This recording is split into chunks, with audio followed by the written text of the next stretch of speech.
आप देख रहे हैं अल्फा डिफेंस हिंदी में आपका स्वागत है। आज के इस वीडियो में हम लोग बात करने वाले हैं संजय के बारे में।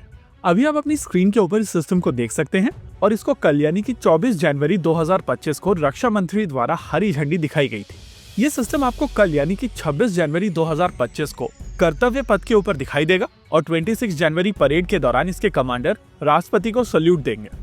ये एक बहुत ही इंटरेस्टिंग सिस्टम है जिसके बारे में अभी फिलहाल इंफॉर्मेशन लिमिटेड है, लेकिन जो इंफॉर्मेशन लिमिटेड है वही इसको काफी इंटरेस्टिंग सोल्यूशन बनाती है।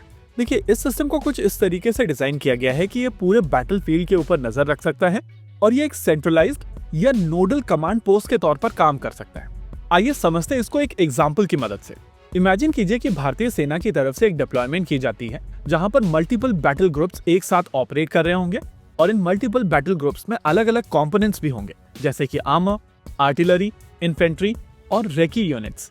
आज की तारीख में अगर भारत की तरफ से इस तरीके की डिप्लॉयमेंट की जाती है तो आपके मल्टीपल सेंसर्स एक साथ काम कर रहे होंगे, जैसे कि radars, electro optical systems, monitoring systems, communication systems और भी दूसरी तरीके के सिस्टम्स जिनके खुद के कमांड पोस्ट होंगे और ये सारे के सारे कमांड पोस्ट एक दूसरे के साथ में कम्युनिकेट करेंगे। अब एक मोमेंट के लिए इमेजिन कीजिए कि ये सारे के सारे यूनिट एक साथ ऑपरेट करने लगे, वो भी एक ही 8x8 व्हीकल के ऊपर, तो सडनली आपका पूरा का पूरा सिस्टम कितना कॉम्पैक्ट हो जाएगा। और अगर ये सिस्टम अपने जैसे दूसरे सिस्टम्स के साथ में लगातार कांटेक्ट बनाकर रख सके तो आपके पास में एक काफी बड़े बैटलफील्ड के ऊपर पूरी तरीके से नजर होगी जिसको आप एक जगह से कंट्रोल कर सकेंगे। यानी कि संजय भारतीय थल सेना को कॉम्पैक्टनेस के साथ साथ सभी तरीके के सिस्टम्स को एक ही प्लेटफॉर्म के ऊपर डालकर उसके रेस्पॉन्स टाइम को सिग्निफिकेंटली बढ़ा देगा। इस सिस्टम को इंडियन आर्मी और बीईएल ने मिलकर बनाया है और क्या शानदार नाम रखा है। जिन लोगों ने महाभारत पढ़ी या देखी है उनको याद होगा संजय। और जैसा कि महाभारत में बताया गया है कि संजय के पास में क्षमताएं थी कि वो धृतराष्ट्र के साथ में बैठते थे और रिमोटली बैठे हुए पूरे बैटलफील्ड की सर्वेलेंस करके पूरी इंफॉर्मेशन को देख पाते थे, समझ पाते थे और कम्युनिकेट कर पाते थे। बैटलफील्ड मैनेजमेंट सिस्टम संजय भी एग्जैक्टली इसी तरीके की क्षमताएं लेकर आएगा। अभी आपकी स्क्रीन के ऊपर जो फोटोग्राफ दिखाई गई है इसमें 3 ऐसे कंपोनेंट्स दिखाई देंगे जिनके बेसिस पर आप समझ सकते हैं कि ये किस स्पेक्ट्रम में काम करेगा। पीछे की ओर आपको एक डिश एंटीना जैसा स्ट्रक्चर दिखाई दे रहा होगा जिसकी मदद से ये सिस्टम कम्युनिकेट कर पाएगा और डेटा लिंक स्टैब्लिश कर पाएगा।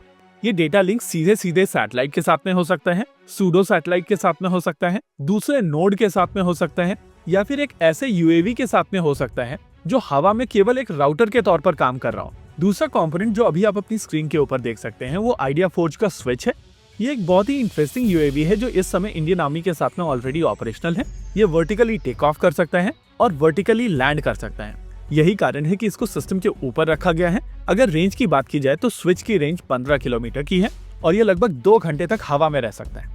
ओवरऑल स्विच की मदद से ये सिस्टम पूरे एरिया के ऊपर नजर रख सकता है और स्विच आगे जाकर अपने 25x जूम की मदद से और बड़े एरिया को देखकर सीधे सीधे इसके साथ में कम्युनिकेट कर सकता है। तीसरा कंपोनेंट जो अभी आप अपनी स्क्रीन के ऊपर एरो की मदद से देख रहे हैं ये बेसिकली एक इलेक्ट्रो ऑप्टिकल सिस्टम है जिसको हम लोग पहले भी कहीं देख चुके हैं। कुछ याद आया? जी हाँ, ये टॉनबो का सिस्टम है जो लद्दाख में देखा गया था और इसके बारे में हम लोग एक डिटेल वीडियो ऑलरेडी कर चुके हैं। इसके अलावा अगर आप इस वीडियो को देखेंगे तो यहाँ पर आपको एक और सेंसर दिखाई देगा जो कि बेसिकली एक बैटलफील्ड सर्वेलेंस रेडार है और इस रेडार को भी इंडियन आर्मी ऑलरेडी ऑपरेट करती है।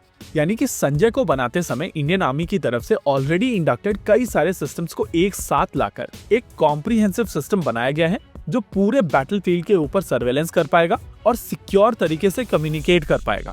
देखिए, अगर कई सारे सिस्टम्स एक साथ मिलकर टैंडम में काम करते हैं तो पूरे ओवरऑल सिस्टम की इफेक्टिवनेस काफी हद तक बढ़ जाती है और भारत में कई बार ये टर्म यूज की जाती है कि 1 और 1 11।